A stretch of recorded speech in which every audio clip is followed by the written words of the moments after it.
Instead of using many appliances over the years, just use one to consume less and save more. Miele products are designed to last for 20 years. That's quality ahead of its time. Miele, immer besser.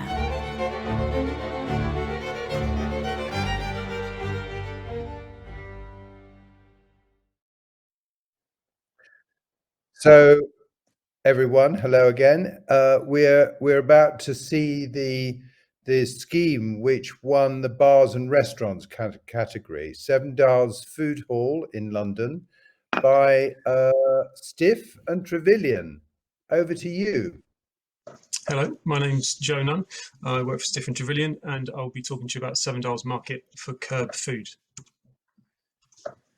A bit of history about the site.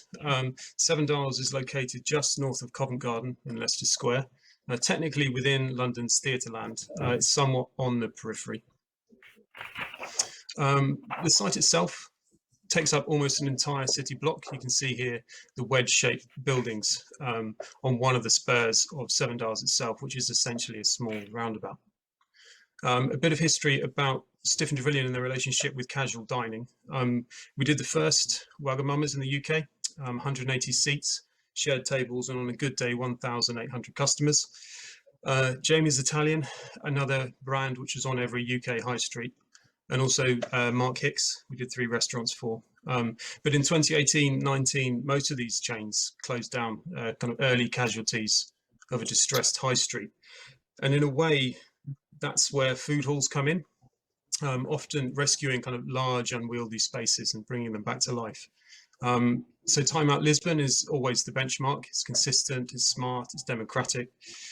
New York has its own way of doing things, heritage and branding at the forefront. Scandinavia, everything's a bit muted and a bit cooler. In the UK, they tend to be larger, alcohol-led establishments with kind of heavy brand involvement.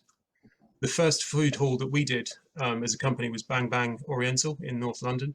And this is where our client Curb found us. They asked us to design London's food hall. So a bit of information about Curb, because they're a very interesting group of people.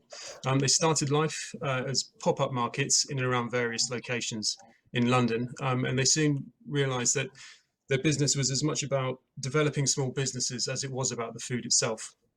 So they developed a 4-step program.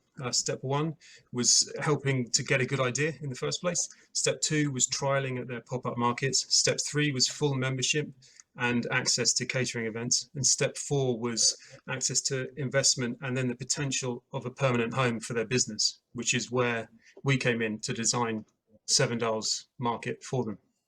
So this is the site in question. Seven Dials, the Earlham Street on the top left here. The buildings originally served the fresh fruit and veg wholesale markets in Covent Garden themselves. Our building was originally a banana warehouse, and then at other times it was a brewery. But as those businesses moved out of central London, the buildings fell into somewhat disrepair. And when we first viewed in the previous life of the site was as a rather sad shopping centre.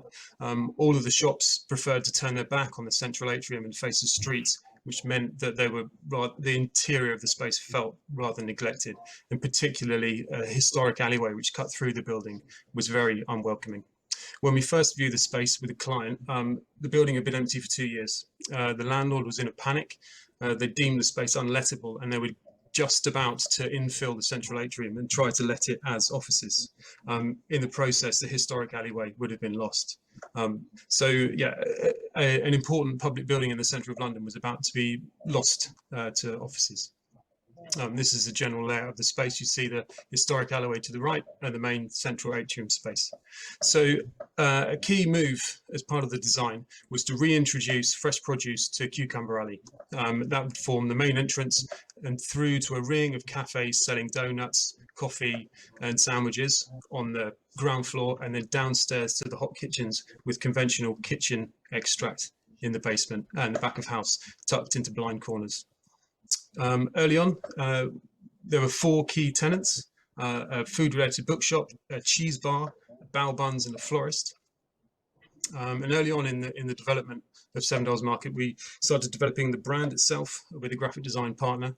The concept was playful, a little bit cheeky, and the idea of plenty with raining bananas. Typefaces were chosen in order for their suitability to 3D applications. And here you can see some posters. Sustainability was always important to us. We decided to use reuse and retain as many of the existing finishes as possible. But also there were kind of two main elements to the sustainability. One which we had control over and one which was the client's domain. On the right is the client's domain, which means that they have the UK's only fully independent bar with Gypsy Hill Brewery and Square Root Soda.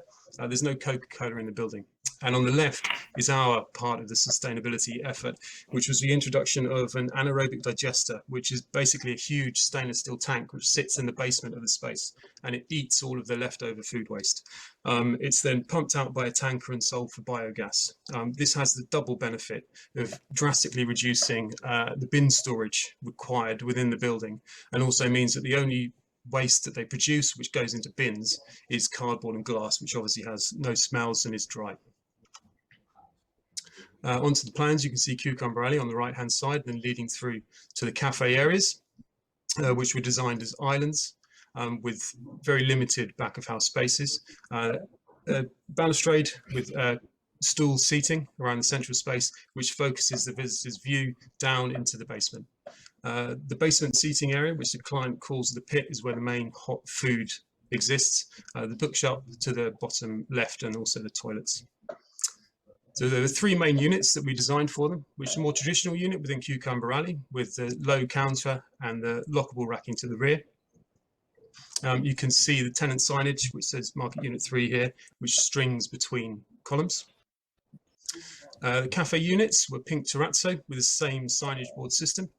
And the kitchen units were arranged in two large banks to aid extraction. And the idea is that a tenant may be in the building operating for 3 months or 3 years, so that there's a certain modularity and interchangeability within all of the units. The bar beneath the stairs, it had to be discreet for early licensing reasons, which have since changed. And the bookshop, which is a shop by day and a private dining room by night. The balustrade design, which is a key element in the space, it integrates obviously the balustrade element, seating, which focuses to the center of the space, and also an acoustic element to help reduce the impact of the hard surfaces. This is the design for the cheese bar, which is the world's first sushi conveyor belt entirely for cheese. It was two cafe units combined, and we integrated some booth seating also. The banquette design for the cafes, and this is the signage system, which strings between the cast iron columns with clamps, and it means that we don't have to fix anything into the historic vaulted ceilings. There's a modular lettering system which slots into a track on the front and is back illuminated with LED. Along the back side of those signs, because they sit above the counter, it's a very good space to have additional lighting, so there's an extra track system behind those fascia boards as well. We designed all of the decorative lighting for the space. And here we are for sort of nearing the completed scheme. So on the left, we have the final CGIs for client sign-off. And on the right, construction is underway. And you can see the balustrade going in. These are completed shots. So this is the Earlham Street entrance. On the bottom right, you can see the entrance to Cucumber Alley with the market stalls, the external signage. This is Cucumber Alley itself with the florist to the right-hand side. And you can see the signage system here with the little spurs which sit into the track system. And the mostly clear brick vault above. This is most people's first view of Banana Warehouse itself. So you have the balustrade, the stair leading down to the basement, and the pink lift to the rear. One of the elements that we didn't necessarily design in, but the tapered space of this atrium really lends itself to kind of auditorium use. So a small stage was designed on the ground floor and on the basement of the lift. More cheese. There's a cheese bar, the bespoke lighting. There's a cheese bar in action. These, instead of being plastic, the little trays and covers which go around are actually hand-blown glass from a manufacturer that usually makes lenses for lighthouses. This is the bar beneath the stair, slightly discreet. Application of the signage, again, you can see the modular system on the top right. Ghost sign referencing hand-painted signage internally and the large banana on the outside. One of the elements that we retained was this bubblegum-like mosaic floor, which informed some of the interior colours for the scheme. And here you see it in use on a busy weekday. And also, as I mentioned, the auditorium use, very good for promotional events. So there we are. Thank you very much. Thank you. Thank you. Thank you. Was the alley originally called Cucumber Alley, or is that an invention of yours? It's an invention of ours. The banana warehouse the bananas was a original function of the building itself, but the neighbouring Cucumber Alley is an invention of somewhat of the branding agency and the client. Yeah. So it's kind of a self of the hospitality world, in that you've designed the sort of overall image, and but it's flexible enough so if the new comes in, the image is ready to go and the furnishings are ready to go. Is that the way to think about it, or have I misunderstood? Exactly, yes. So our client is Curb, who own and run the food hall, and then they have various tenants which come in. They curate the tenants and small businesses. So a lot of them are 1 or 2 man bands which come in. They have a track record out on the pop-up markets in the street or in catering, and this is their first kind of bricks and mortar home.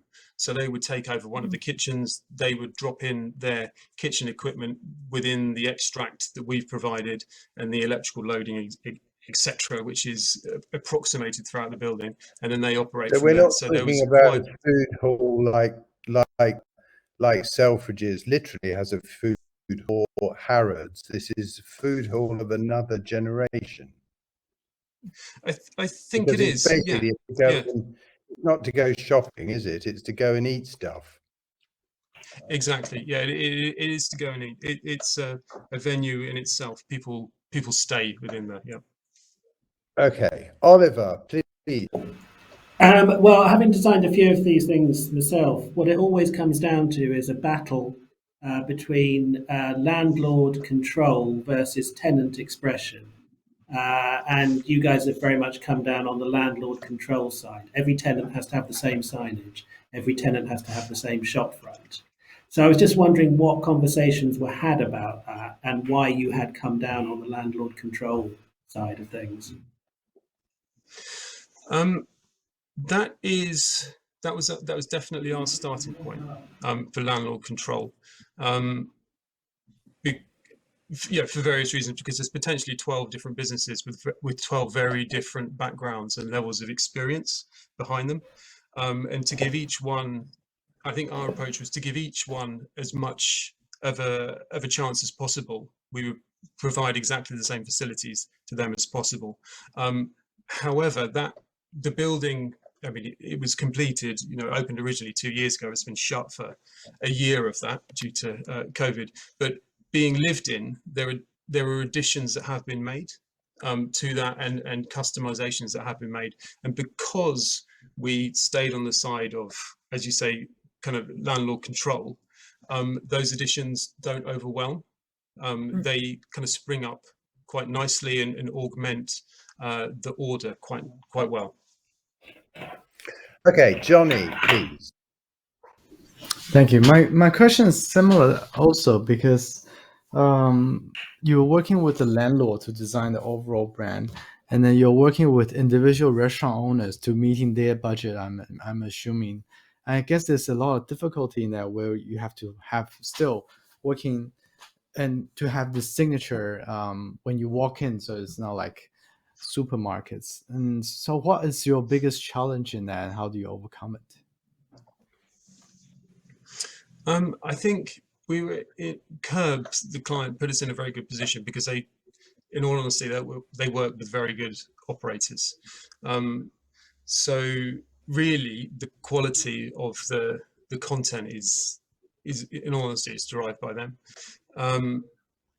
But yeah, I think I said, the kind of level playing field that we offered was beneficial to the smaller operators and less experienced operators. But we feel like there was a kind of enough of a shop front, I suppose, and the way it's laid out in quite a legible manner. I mean, Lisbon is very ordered. You know, everything looks exactly the same and functions because the whole space is legible. This space is a bit more of an explorable space. When you enter, because of the looping walkway which goes around the outside, it encourages exploration. And I think that the operators do benefit from that. There isn't really a bad unit within it.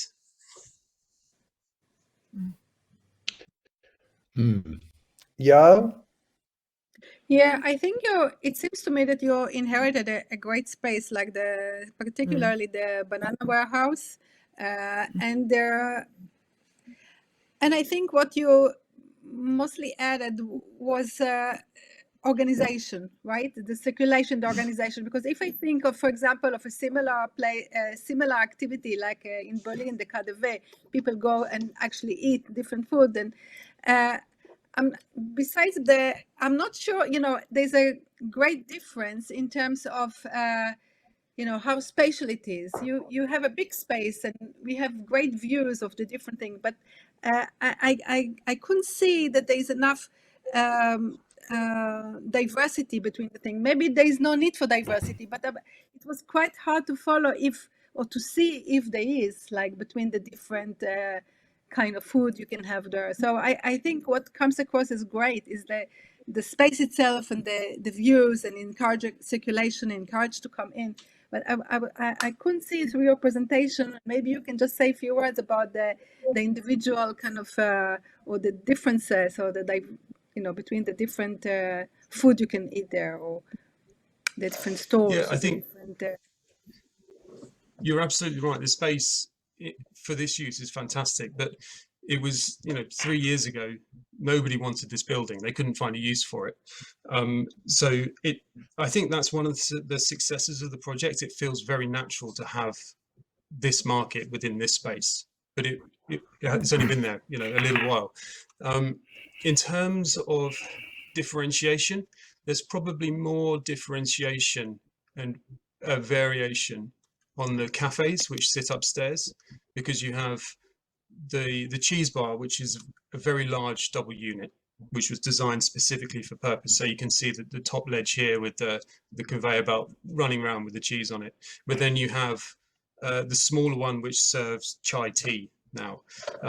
And really, these were kind of tucked into the nooks and crannies of the building. And we spent a lot of time talking with the client about how these spaces would work, what kind of operator would work best in these kinds of spaces, because there was quite a lot of difference on the ground floor anyway. And so the cafes themselves up on the ground floor with the pink terrazzo, that's where the variation is. But in the basement, where you have 2 banks of kitchens, that was the kind of the pragmatic functional area, whereby all of the kitchen extract needed to be consolidated into one area. So you do end up with quite uniform frontages. But that also means I'm going to have to stop. Sorry. Can we just have the question from Manuel, because we have to wrap up. I don't want all that to be. I would like to ask some questions regarding the recycled materials, because we are all very interested into recycling, particularly when we are demolishing a building or refurbishing it. We need, I think, more and more to keep the materials, and to work with them and to reuse them. So my question is, can you give some examples of materials that were in the existing building and that you have kept and reuse in a different way? Which type? Absolutely, yeah. So, for example, in the basement areas where the kitchens ended up being, they were there located because of their access to the back of house and also the extract units. When we came to the building, they had very, very nice pitch pine floorboards within them, and obviously they all had to come up because the drainage had to be dug. So we instructed the contractor to carefully lift all of those, and they were actually relocated to the donut shop on the ground floor, which didn't have any flooring at all. So we relocated that flooring, but we had quite a bit left over. So a lot of the remaining floorboards, the very nice pitch pine, were turned into tables in the bookshop. So when you sit in the bookshop, you have this kind of very beautiful and completely unavailable, beautiful pitch pine tabletops. Okay. But I'm going to have to summarize quickly. This sort of thing seems to me to be quintessentially London. It's sort of there's an air of cynicism towards the customer, where they're being sort of offered gadgety foods like what was it, green tea or something, and bananas. I don't know what bananas relevance they have, but in the end, these places, they work if there is real curation with what people eat and drink. And if it's sort of gadgety, it seems to me that it's not really being kind to the customers or going to win their support in the long run. It's sort of got the slight, I think you've done a good job, but I think perhaps you should have questioned further what the client's business model was, and whether that was kind of being either good to the tenants or to the people who are to be customers. It's kind of trend led, and I think it's hard to counteract that with sort of a graphic language and even a spatial language, which is, sort of fits the business mood in London, but in the end is all a bit of a unicorn. That's my kind of response to what you've done. I'm sorry not to be more positive, and I don't think it's your fault. I think you've just backed the wrong horse.